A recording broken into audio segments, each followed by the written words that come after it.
I'm here with Thierry Pillot from Domaine Paul Pillot in Chassagne.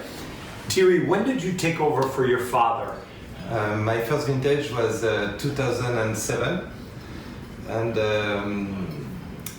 year after year, I think it will be 11. 2011 was full time. Yeah, the first vintage maybe that I changed a lot of things.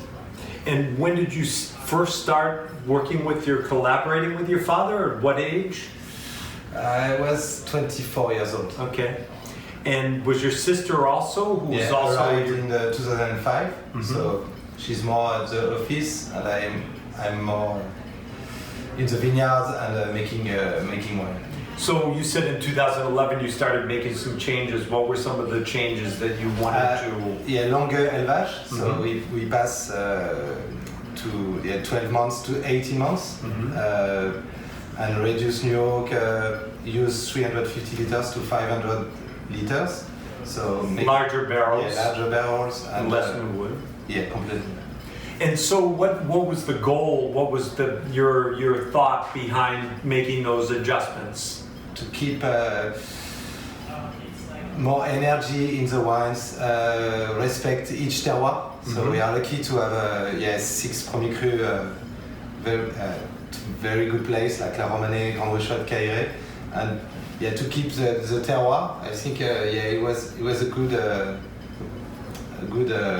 way. A good adjustment.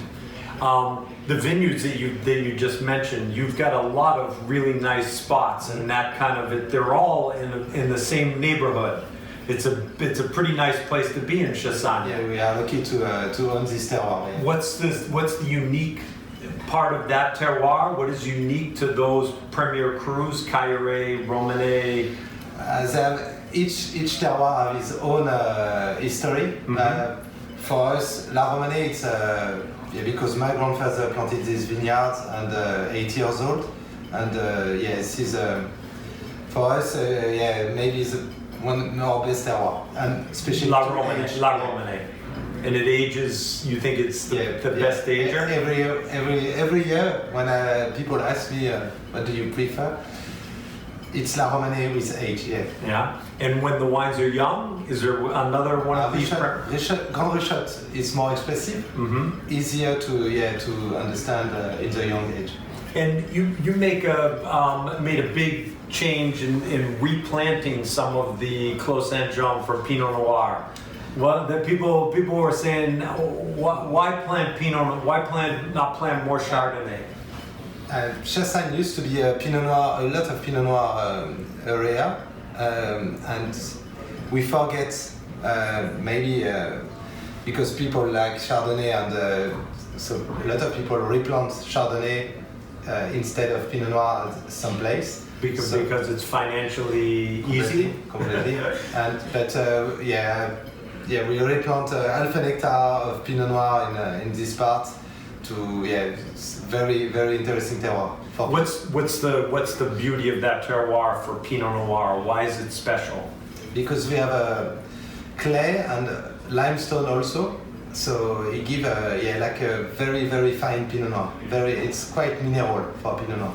Do you compare it to any other villages? You have lots of friends throughout. I don't want to compare, but maybe some elegance and Volnay, maybe. And very aged very well too. Yeah. Very nice. What do you think of the 2017 vintage for white and for red for your wines? 17 was saved by the frost first, and we had 4 months quite very nice, and no disease. Everything was nice, warm because we harvest end of August, so it was an early vintage. But we had a lot of acidity and energy in the wines, and it's a good, very nice vintage because we have the texture at the same time the acidity. And today, I want to say, I feel like in you and your father, there's a lot of history, but today I think we really have some of the greatest white Burgundy and red Burgundy being produced ever. There's so many talented young growers taking over for the next generation. I don't think it's ever been better.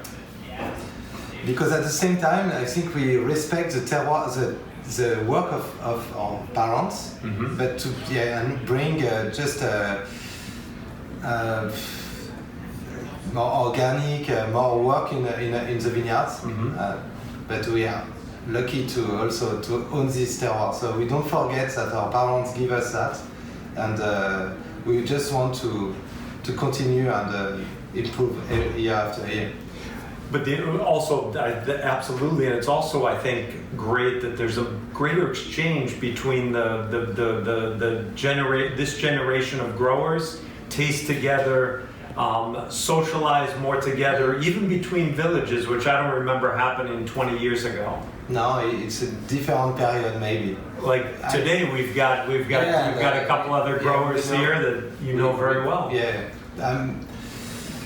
It's maybe because Burgundy are more open now, and we make more tasting that my father maybe didn't have the chance to do that, and we open our mind to the world, and especially in Burgundy between neighbors and taste in the same. Well, somebody has to. At the same time, you can't do this all the time. Somebody's got to be in the vineyards doing the work. Yeah. Because you don't have a team of 20 people that are or tasting room. We try to be in the vineyards almost every day. This is the first thing that we don't forget is to work in our vineyards. Great. Thank you very much, Thierry. Thank you for being here.